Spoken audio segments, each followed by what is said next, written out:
नमस्कार मित्रों, मैं हूं कुमार भवेश चंद और आप देख रहे हैं द इंडियन पोस्ट। विपक्ष को अब ये बात पूरी तरह से समझ में आ गई है कि मणिपुर पर अब सरकार पर अब और अधिक दबाव नहीं बनाया जा सकता है। मणिपुर पर जिस तरह से विपक्ष चर्चा चाहता था, 267 के तहत वो चर्चा चाहता था, विस्तार से और दिन भर की चर्चा की मांग कर रहा था, लेकिन सरकार ने यानी सत्ता पक्ष ने जिस तरह से पेच फंसा दिया है, उसमें अब इस बात की संभावना कम ही है कि मणिपुर पर पूरे दिन की चर्चा होगी।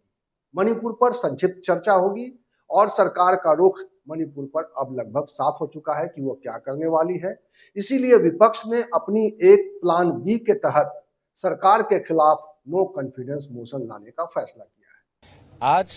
ये जो सिद्धांत है ये इंडिया अलायंस का सिद्धांत है।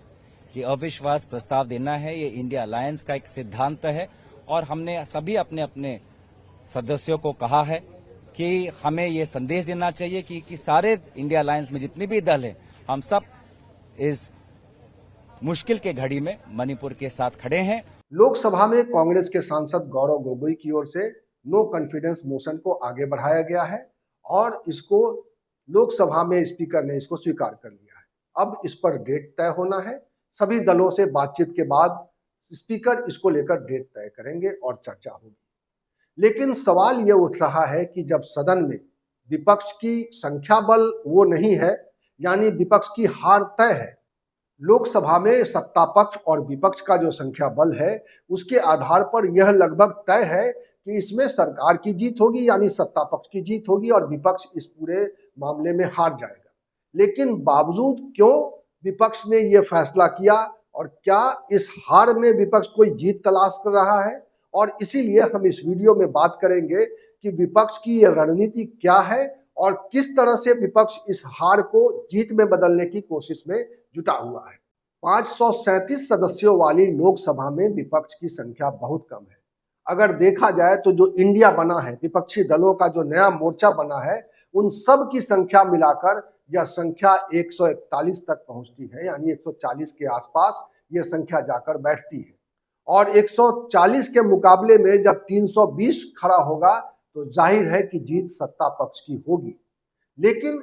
इसके बावजूद विपक्ष ने हिम्मत किया है, विपक्ष ने यह फैसला किया है कि वो नो कॉन्फिडेंस लाएगा, तो इसके पीछे जरूर विपक्ष की एक रणनीति है और बड़ी रणनीति है। देखिए, इंडिया अलायंस को पता है कि लोकसभा के अंदर हमारी क्या संख्या है, लेकिन ये बात सिर्फ संख्या की नहीं, ये बात मणिपुर की इंसाफ की लड़ाई और मणिपुर के भाइयों और बहनों को आज एक संदेश जाए कि भले ही प्रधानमंत्री मोदी जी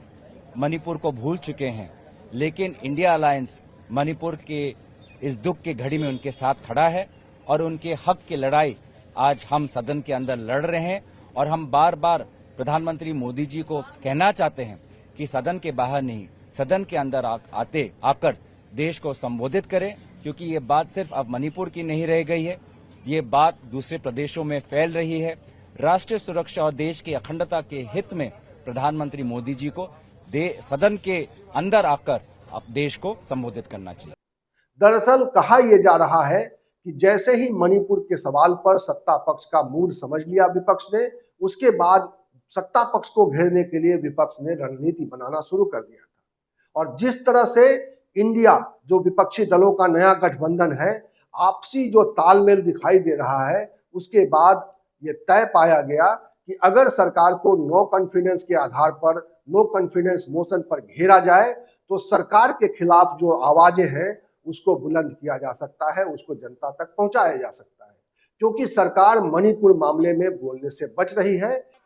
लेकिन जब नो कॉन्फिडेंस पर चर्चा होगी तो सरकार को सभी मामलों में घेरा जा सकेगा। सरकार की तमाम गलत नीतियों को इसके जरिए कटघरे में खड़ा किया जा सकेगा और सरकार को पूरी तरह से इस सभी मामलों में जवाब देना होगा। और इसीलिए विपक्ष ने यह तय किया कि सरकार को तमाम विषयों पर घेरा जाए, न केवल मणिपुर के मामले पर, बल्कि किसानों को लेकर सरकार का क्या रुख है, नौकरियों को लेकर सरकार का क्या रुख है, महंगाई को लेकर क्या रुख है और महिला सुरक्षा को लेकर किस तरह से देश भर में घटनाएं हुई है। हालांकि सरकार के सामने भी ये सवाल होगा कि वो विपक्ष पर हमला करे, और खास तौर पर राज्यों की चर्चा न करते हुए भी सरकार ये जरूर करेगी कि वो बताएगी कि किस तरह से कुछ राज्यों में महिलाओं के खिलाफ अपराध बढ़े हैं और सरकार जिस तरह से टारगेट कर रही है राजस्थान को, छत्तीसगढ़ को, पश्चिम बंगाल को और बिहार को भी, तो जाहिर है कि इन सारे विषयों पर चर्चा होगी। सरकार अपनी ओर से विपक्ष जहां पर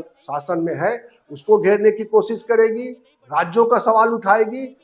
जबकि विपक्ष के पास सरकार की तमाम नीतियों की आलोचना का अवसर होगा और निश्चित रूप से विपक्ष इसे भुनाने की कोशिश करेगा।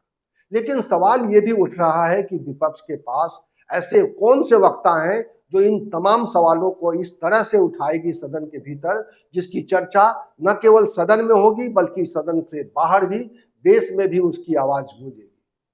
सरकार ने गलतियां तो काफी की हैं, किसानों का सवाल हो या महिला खिलाड़ियों का सवाल हो, सरकार से गलतियां हुई हैं और उन गलतियों की चर्चा जरूर होगी मणिपुर की चर्चा के साथ साथ। लेकिन सवाल उठता है कि इन चर्चाओं को उठाने के लिए ऐसे कौन से वक्ता होंगे जो लोकसभा में सरकार को घेरने की कोशिश करेंगे। राहुल गांधी की कमी निश्चित रूप से विपक्ष के सामने खलेगी, लेकिन निश्चित रूप से विपक्ष ये भूमिका बना चुका है कि कौन कौन से वक्ता होंगे जो सरकार को घेरने की कोशिश करेंगे और सरकार के खिलाफ वो कौन से मुद्दे होंगे जिस पर सरकार को घेरने की कोशिश की जाएगी। लेकिन अभी भी ये सवाल अनसुलझा है कि विपक्ष ने ये भूमिका क्यों बनाई, विपक्ष ने नो कॉन्फिडेंस मोशन लाने का फैसला क्यों किया, जबकि उसे मालूम है कि इसका नतीजा क्या होगा, इसका रिजल्ट क्या होगा, इसका परिणाम क्या होगा। इसका परिणाम निश्चित रूप से नो कॉन्फिडेंस मोशन में जीतकर मोदी सरकार एक बार फिर ये विपक्ष का उपहास उड़ा सकती है। बावजूद इसके